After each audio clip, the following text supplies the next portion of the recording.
So thank you for letting me talk a bit about internationalization. My name is Micael. I'm the CEO of a company called Renew to Sleep.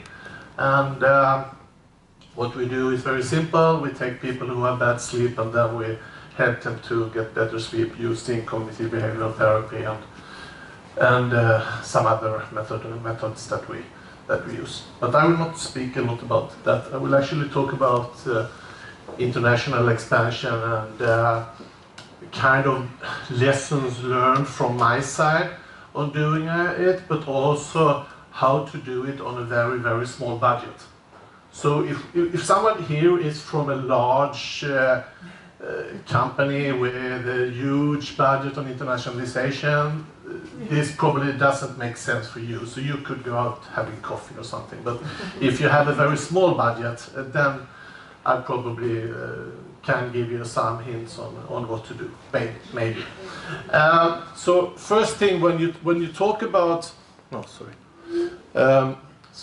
when you talk about internationalization, the first time when I was involved in establishing something abroad was when I was 25, and that was just a couple of years ago. So that was the traditional way. Yeah, and at that time, my boss at the time, I worked at a small consultancy firm here in Malmö. We did organizational changes for huge companies, and one day he came into me and said, "Micael, we are starting up business in Norway. So can you go to Norway for 4 months?" And this was in May, so it sounded great going to Norway over summer. So I spent 4 months over summer in Oslo. It was great. Expensive even then, but really, really, really nice. And I realized that the reason why they chose me was that I was the only one without small kids at the firm. So nobody had said, no, I don't want to leave my family for 4 months. And I said, oh, but Micael, he just has a fiancé. He doesn't have any kids, right? So maybe he could go. And I did. And then I broke up with my fiancé. So we went to Norway. And then a couple of months later, when we were done in Norway, I employed some people and we managed to set up an office. Then he came another time and said, "Micael, could you go a couple of months to the UK because we're starting up business in the UK?" So I did that. And both of those two internationalization projects went totally down the drain. It was a total disaster. It almost ruined the whole company. We spent so much money in Norway, we spent so much money in the UK, and it ended up with the CEO of the UK business actually burned down our warehouse with all our stuff. So 2 years after, we actually got 100k pounds from the insurance company because they couldn't prove that he had burned it down. So we kind of came out it. It's prescribed now. So yeah. So anyway, a couple of years later, when I did something else, I was at a lunch with Rune Andersson, who was then still at Trelleborg, and we were talking about the internationalization. And he told me that, you know, Micael, there are 2 countries in the world you should never ever go to because the people there are totally crazy and business is totally crazy. I said, okay, what 2 countries are those? Norway and the UK. So now I'm standing here talking to you about internationalization, and of course, lessons learned. 1 month ago we started up in Norway. We're learning to sleep together with Capio in Norway, and in 3 weeks we will launch in the UK. So I don't know if I learned anything from that, but I will actually get back to you why we started up here, despite my earlier experience from those failures in those 2 specific countries. So, I mean, let's just start talking about, and I like what you said, that, okay, this is how we did it the traditional way, and this might be how we do it now, right? So normally what you do when you meet investors, like I do all the time, they say, okay, can you show me our roadmap? And I really hate that word because it's something you just make up behind your desk and then you write down, okay, in March 2019 we should go to Germany and then we should go to France and then we should go there, and then you put an amount of money on those things and the investor says, yes, that's great. And then you meet them again 1 year after and say, how did it go? Oh, we went to Norway instead. So, I mean, a lot of people tell you all the time that it's important to have a roadmap. And maybe it is. But I think it's more important to think, like you said, to think about your network and actually what's the easiest place for you to start up if you have decided to internationalize. And that's of course the first question. Should you internationalize or not? Because not all companies should do that. I'm totally convinced that you can build a fantastic digital health company with only Sweden as your market for 10 years. Because healthcare in Sweden actually still sucks when it comes to digitalization. So I mean, you can get rich on selling only to Swedish healthcare the moment Swedish healthcare finally understands that they need to do something else instead of doing what they have been doing the past 100 years. So I mean, there is actually no need for internationalization unless you have a product and an ambition. You have the best product in the world, and maybe your ambition is actually to try to save the world. And I'm not joking about that, because that's actually the only reason why we are talking at Learning to Sleep, talking about internationalization. It has nothing to do, of course, our investors think that we're doing it because they want to get rich. Yeah. But the reason why we are doing it, because I'm totally convinced that I mean, 900,000 people in Sweden eat sleeping pills every day. The market is big enough for us here in Sweden. The main reason for us to do it is we actually change people's lives by making them sleep better. And by changing people's life, you actually create a better world. So, I mean, if the big leaders of the world actually slept 8 hours per night, they would probably make better decisions. Or not probably, they would make better decisions, because research actually shows that. So, and that's the main reason why we are doing this. So, we don't have the roadmap. The second question is, of course, you should ask yourself is, what type of product do you have? And if you have a physical product, internationalization is, of course, a bit more tricky than if you have a digital product. And we are lucky enough to have a digital product, which makes lives easier. And you don't really need to worry about stuff like Brexit and other complicated things, because we can just sit here in Sweden and sell to those Brits anyway, not thinking about border controls and stuff, right? So I mean, the product in itself will probably tell you what to do. And then, of course, the market. And that's also kind of a question that people very often forgets about. What type of market should you enter? Because maybe it's not, when we started to Learn to Sleep, to evaluate different types of market, of course we started to look at where do people have bad sleep. That's the logical thing to do. And probably also one of the mistakes we made in the beginning. Because for me now, the street smarts question to ask is, where, for instance, it could be a question like, who is in the deepest shit of all the Western countries? Because that's our main target group. And if we look at healthcare systems, well, you put UK in the top, because I was over in UK 3 weeks ago together with Margareta. We met people from NHS. And I mean, if we think Swedish healthcare is in deep shit, they are bathing in roses compared to the UK, I can say.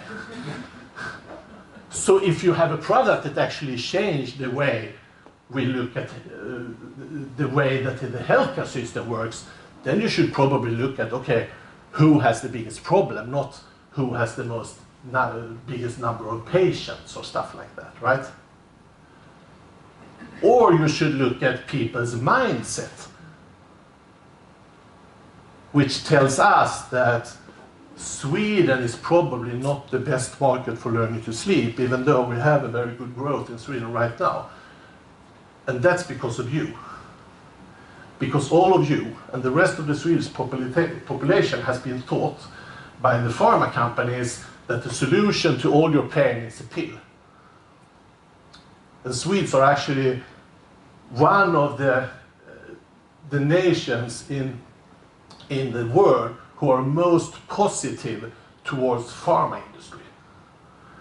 And since we are addressing, saying to people that no, you should skip sleeping pills and you should use our methodology instead, because you will sleep without pills, people in Sweden typically say, it's better for me to go to my doctor and he will prescribe me some sleeping pills or melatonin or whatever. But if you are in Germany, people would never accept that, because the German population are really, really skeptic towards pharma industry and pills. Maybe it has something to do with we have had a very big, huge pharma industry in Sweden, and they actually haven't had in relation to population, a huge pharma industry in Germany. So there are some things, some questions you need to ask yourself when you start talking about internationalization, that investors or business advisors normally don't, because they just want you to make that roadmap and start looking at data, instead of actually just looking at people or the system, instead of looking at data. And then of course there is this, right? That no matter what you think, it will take you huge amounts of time to go international. And you just need to be patient. And you always underestimate. And I underestimated all the time. We decided to go to the UK in September, and now it's soon March, and we are still not there, but soon we will be there. So, and of course money comes with that, but you can actually do some things without having those huge amount of money and also lots of people, and that's what I was going to talk about. Before I say that, since we are in the Nordics, we are quite well organized. So when you're a startup and you start thinking of internationalization, what do you typically do? Well, if you're in Sweden, you go to Business Sweden, right? It makes sense. Yeah. And I know that they get angry at me when I say it, but you shouldn't. Because there is a huge mismatch between what they do at Business Sweden or Exportkreditnämnden and all these places and startup. And that is that those organizations are built on what Micael here said, the old paradigm, right? So all of them are really nice people. You just shouldn't use them because they don't know how to act together with startups. You should go to Business Sweden when you have a huge company and you want to launch your product in South Korea or something. And you shouldn't also listen to your investors, because our investors told us in the beginning that, oh, Micael, you should go to China. It sounds like a great market. People don't sleep in China. It's 1 billion people that don't sleep. Or you should go to Brazil. Or, I don't know, it doesn't look like Brazil, but it's actually it's from a bar in Ribeirão Preto where I was once, and they had a funny penguin, and I was there with some Brits, so I took a photo. So it's actually a photo from Brazil. Or they want you to go to the United States, right? And we have all made that mistake. And we went to the United States. It was a great trip, and you just realized that the market, I mean, the competition is so fierce in the US. So maybe you need to do your homework before you go, instead of spending all those money on going to the US thinking you should do business. Because there are a lot of business opportunities in other places besides the US, right? And so I mean, where should you go? My advice is actually to find some locations that you think are nice. And now we get into kind of this way of being a street smart startup. where should you go? You should go to a place that you like, right? This is one of the hotels in Berlin, one of my favorite spots. I really like being there. So when we were sitting there, me and Peter, we said, oh, we should start our business in Berlin because we love Berlin. And actually, that is as good as any market research or anything you could do as the first step towards your decision.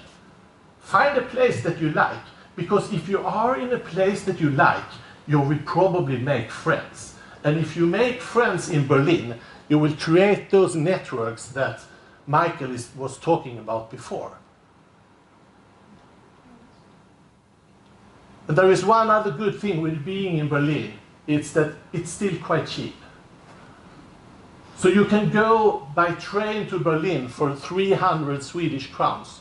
And you can stay in a hotel in Berlin, even a quite nice hotel, for like 30, 40 euros per night still. And you can have a beer for 2 euros if you are at the right spots in Kreuzberg. Which is good, because we don't have those huge budgets to be in LA drinking drinks in Malibu and spoiling and pampering investors, right? Most of us at least don't. We wish we had those money, but we don't. So find a nice spot. These are the spots that we found. So why did we choose to go to the UK? Even though I said before that Rune Andersson's advice was not to go to the UK. We chose it because we have a lot of friends in the UK. We have a huge number of friends that lives in London, and all of them said to me, you need to come to London. People in the tech sector here, they don't sleep. And then we started to look at, okay, what does the market in the UK look like? Well, they hate pills, NHS is going totally down the drain, and people have a mindset of buying private healthcare. In Sweden, we don't have that, right? I had a big argument before. Now we're part of the healthcare system here, but before, when we weren't, I had a big argument with a CEO at one of the big Swedish banks. And she earned at least 150K per month. And she was so angry at me that we wanted to charge her 3,900 Swedish crowns privately for her sleep treatment. And she said, no, I pay tax. I should pay the normal fee that I pay to my doctor, right? It's a mindset thing. They don't have that mindset in the UK because the NHS is totally down the drain. So everybody says, no, I can't go to the primary care center. No, I pay £200 to meet the doctor, or people pay £250 to meet the psychologist. Because the public health can't even provide me with a psychologist, right? But basically we choose it because we had a network, an existing network in London with friends. Not fancy organizations, friends. The same with Berlin. We are starting up in Berlin during summer. It's the same thing. We have a lot of friends in Berlin. We will use the networks in Berlin. And when we go to Southern Europe, we will probably start up here in Lisbon instead of Spain or France. Why? Because everybody in Portugal speaks English. It's so simple, right? You don't need to learn Spanish or French. You can go to Portugal and you can manage the whole Southern Europe from Portugal instead. It's way easier. And we have a lot of friends in Lisbon, which is, by the way, a really fantastic city. So avoid plans and roadmaps and look at where you have your friends instead. That's the best advice I can ever give. And then in order to be even a bit more street smart, if you don't have any friends at all, where can you find them? Organizations like the ones that Marianne and Margareta and Lotta and Susanne are working in. Cluster organizations in Europe, it's so easy for you. You just go into the clustercollaboration.eu site and then you choose healthcare, and then you will find all the healthcare clusters in Europe. And you know what? They will love you if you call them. Because they get paid to get inward invest companies into their country. So they will not even charge you anything to help you to find an office. They will give you a free office in Rome if you want to go to Italy. Because you have already paid it, right? Through your tax money that we give away to EU. So they're all EU financed. So you just decide on what country you want to go to, and then you just find an organization that works with digital health in Italy or in Portugal or Spain or wherever you want to go. And call them and say, oh, I'm a Swedish startup, I want to establish myself in Italy. And they will say, oh, great, we will give you 1 year of free office and all the advice you can get. And by the way, we have an EU contribution of 10,000 euros as well that we will give you so you can stay here for 3 months. So that's the first thing.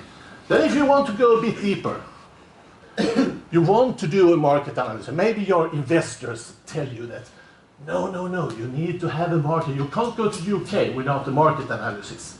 Our investors told us that, right? Because I said, we are starting up in the UK. And they said, okay, where's the analysis? Okay. You can do two things. Either you call Business Sweden, and they say, can you help me to do a market analysis on the UK? And they will say, yes, Michael, of course we can do that. It will cost you 100,000 Swedish crowns, but you will get 50,000 from Tillväxtverket, so it will only be 50,000. Really, really cheap, right? Yes, if you are min doctor, it's a bargain, right? Yeah, because they have 200 million crowns on their bank accounts. But if you are learning to sleep and you don't have, and you have like 100K on your bank account, it's a lot of money. So what do you do instead? You call the British Embassy in Stockholm. They have a guy working for what's now called the UK Department of Trade and Invest. I didn't bother to write the whole thing out, right? And you say, I have a startup, I want to establish myself in the UK, but I'm not really sure if I want to do it. And especially in these times, they're like, wow, somebody who wants to establish, everybody's leaving the UK right now, at the moment, right? So somebody that wants to establish in the UK, that's great. What do you need? Oh, I need a market analysis, and then I want to know all the sleep centers in the UK, and maybe some network to psychologists, and yeah, we had a list. I said, yeah, send it to me. Do you think you will employ anyone in the UK? Yes, of course, we will grow tremendously in the UK. Yeah, so it's just to kill Isa. I don't know the English word for that, but you make something up, right? Yeah. They made a 30-page market evaluation of the UK market for me for free. With addresses to all the sleep clinics, to all the psychologist organizations, names of people in NHS that we could talk to if we wanted to go in there, names to office spaces in London, and so on and so on. You want to go to Germany? You call Germany Trade and Invest. They're based in Berlin. You take a train to Berlin and talk to them and say the same thing. We did that. They did the same thing in Germany. 30 pages, perfect market. I would say that they can't do it better at Business Sweden. Maybe they can do the exact same, but it will cost you 50,000. This is totally free. Invest in Manchester will do it for free as well, because they are looking for Yes. solutions in Manchester. Yeah. So, yeah, be street smart. So I mean, so this is kind of what, about being street smart. And then, of course, since I always end my presentations with this, the most important thing is, of course, to work with people that you like. Because if you work with people that you hate, they will at some point disappoint you. That's a bad thing. So when you think about internationalization, think about your friends. Those are the ones that you should use. I know you have them all over the world. Thank you. Thank you.